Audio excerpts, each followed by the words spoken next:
Hastings Economic Development and Redevelopment Authority meeting for March 8th, 2018. We have quorum. That's first item. Second item is the minutes from the January 11th, 2018 meeting, which, that's been a while. Are there any questions or comments or additions?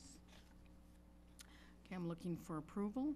I'll move to approve the minutes. Okay, I have a first and a second. All those in favor of approval, say aye. Aye. Opposed? Going on to bills, and so we've got January and February bills here. Sure, looking at January and February bills here, some of the larger Hudson electricity bills are going to be coming to an end, so that'll be nice.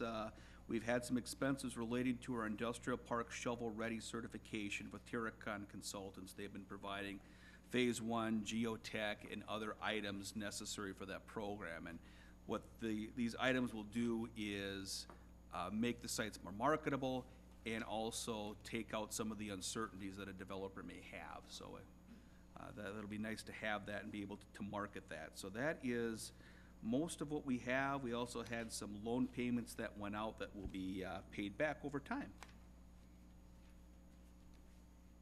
Were there any questions or additions to the bills? Yes? John, do we see a lot more expenses coming with that land out by the industrial park to get it prepared? Or Morgan, I guess? There shouldn't be many more bills. We're near the very end of the process. Okay. So all the consulting has been completed. Motion to approve that. Okay, we have a first. We have a first and a second. All those in favor of approving the bills, say aye. Aye. Opposed? Okay. Moving on to business. Okay, moving down to business. Looking at our April 12th meeting, what I'd like to be able to do is to have a workshop. We have not really done that in the last couple of years. I think our focus has primarily been on Hudson and the completion of that project, but now that that's been sold and that project is underway and HEDRA's role is limited in that, we want to be able to see what next we should involve ourselves in. What I did do is I provided some information from our economic development plan that was established about a year or two ago, in which we've got a matrix of various goals and objectives. And what I'd like to be able to do in part of the meeting is to review those, see what's still valid, see if we have the right priorities on the items and any other things that we should be adding to that. So we want to be able to look forward from our Hudson project, which has taken up a lot of time, a lot of capital, and move beyond that. Another part of the meeting as well will be taking a look at our tools, our financial tools on that. With the Hudson project, you know, that we've had less funds than we had a couple of years ago to do projects, so I will have some information from our finance manager looking at what we have on our balances and how that will affect things that we want to do in the future. It'll also work well from us from a budgeting standpoint. We'll be looking at putting together our budgets for 2019 probably in June, so it'll be good timing to examine some of the priorities that we may have and make sure that if we don't have funding that we can make that request as we move forward. So I can stand for any questions or comments.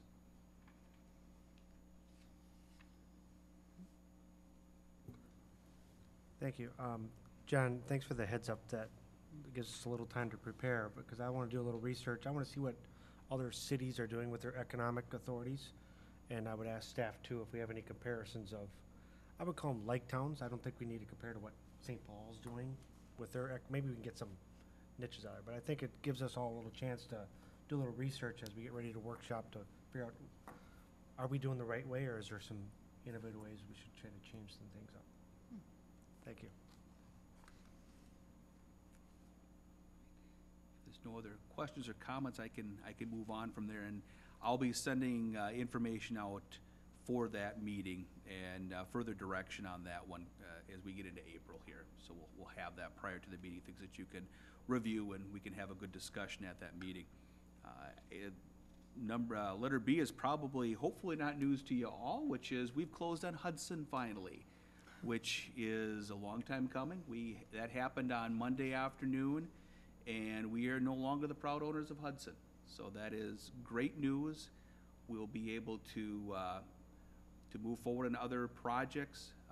As far as next steps for what's happening there, but per the purchase and development agreement, they have until August 1st to submit building permits to the city for the renovations, construction at the Hudson building. And so between now and that date, they'll be working to finalize their plans. They'll need to take some of those plans forward to the Planning Commission and Council prior to that August date.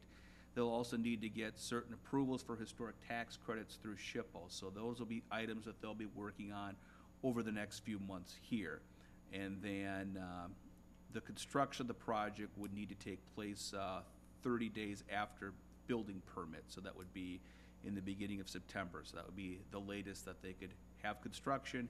And again, the commencement point, the completion point for that would be December of 2019. So as we move forward here within the next few months, we may not see activity at the site, physical activity, but there'll be a lot of stuff that'll be necessary to do behind the scenes to get ready with the application so that they can start construction after that point. So look forward to a real transformative development happening down there. And I want to thank you for your patience, for your leadership over time with this project. I mean, this is a building that certainly not easy, certainly not predictable, and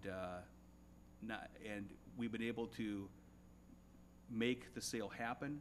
I feel confident that the development entity that we have involved has the experience and the know-how and the will to make a good project happen there. So I want to thank you for your dedication and your support throughout the many years that we've worked on this project.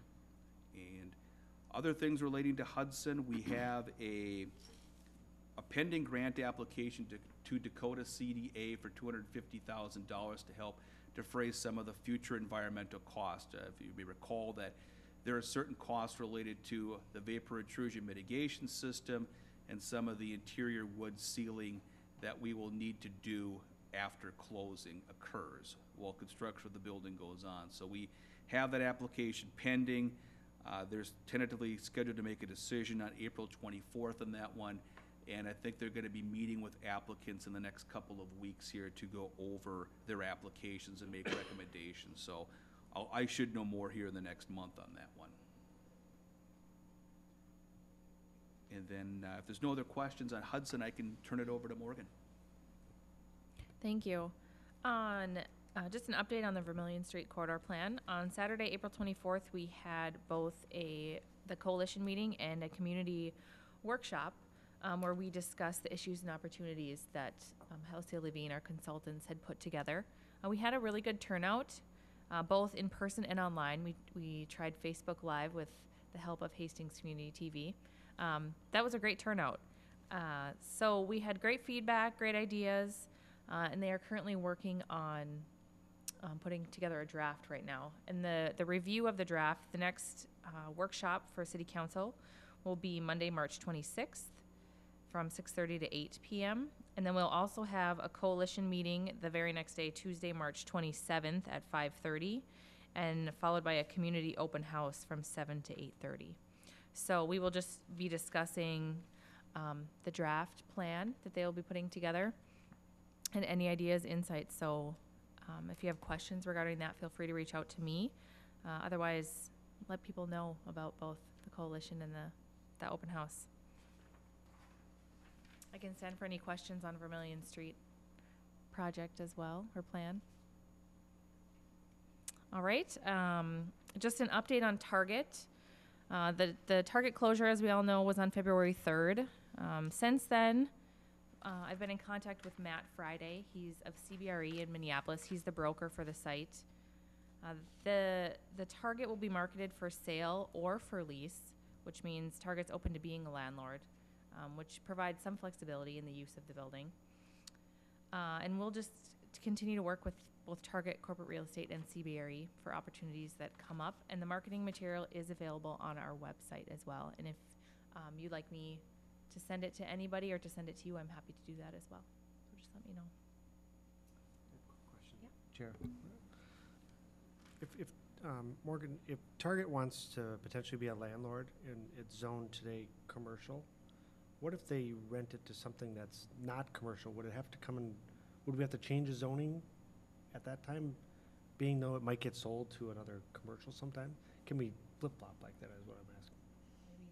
Sure, I can address that one.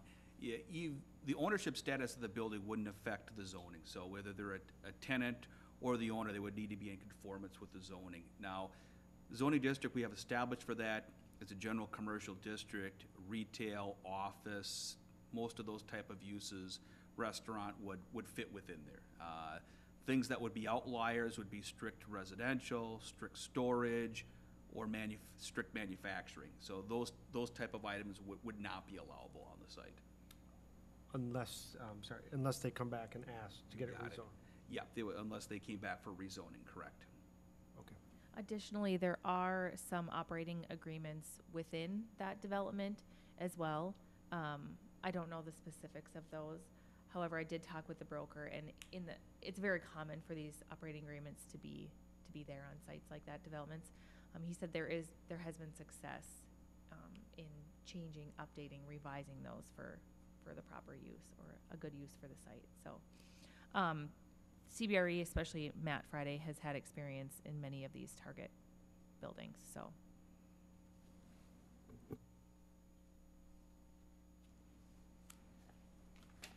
Okay, and moving on to commercial vacancy over the last couple months, we haven't seen a lot change. Did notice that one of the downtown buildings, 314 East 2nd Street, appears to no longer be for sale. I don't have any further information as to what may have resulted, if there's somebody coming in or if it's just taken off the market. And then I did notice at 1800 Vermilion Street, where Affordable Elegance has been at a vacated shop for some time, there's another rental facility that's contained within there. And so that's what we know on the commercial site. On the development side of it, we have approved plans for development of a 3,500 square foot medical office building at Pleasant and Highway 55. We are finalizing items necessary to transfer that property. This is a property that the city does own. And so we have the plan approvals on that one, working towards the transfer, and hopefully a construction here this spring is anticipated. As you've probably seen, Couturier Smith has broken ground at the old Knights of Columbus site. That's under demolition, so that's great. And then we also approved a small 3-lot subdivision in the Wallen development there for 3 more new single-family lots. In addition to that, too, we had a planning committee meeting a couple of weeks ago, taking a look at the remainder of the Wallen development and potential changes that the developer is seeking there, which may include a different type of home, like a detached townhome, what they call a villa home concept that the planning committee reviewed.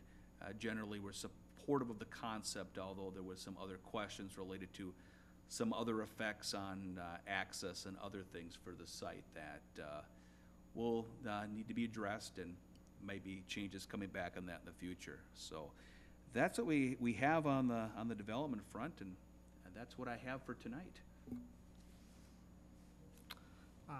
John or Morgan, any follow-up from the apple cider concept down on the river in the industrial park? Have we heard from them, I should say? The last we heard from her was probably a couple weeks ago. She's still working through some things and looking for some, I've kind of directed her to some financing options with the state as well, but no further developments on that. And one of the things too, another question which will come up on that site is, when Art Space went in on the south half of that block, we had cleaned it up to a certain environmental level that was acceptable for development in around 1990. When Art Space went in, things had changed with the rules, and further environmental remediation was necessary. And so we will be seeking we'll be putting in a grant application here May 1st for additional environmental testing and funding for the rest of that block there, so that if it's Panache or if some other entity is looking to buy that we know what the contaminants are, and that we have funding in place to clear those out if we haven't cleared them already. So hopefully we'll cross our fingers and we'll have a good application that comes through on that.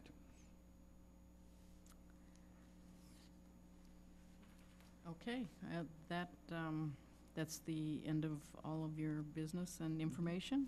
That's it. Okay, I'm looking for a motion to adjourn. Second? Oh, I'll second it. Thank you. We have a first and a second. All those in favor say aye. Aye. Opposed? Okay, the meeting is closed. Thank you.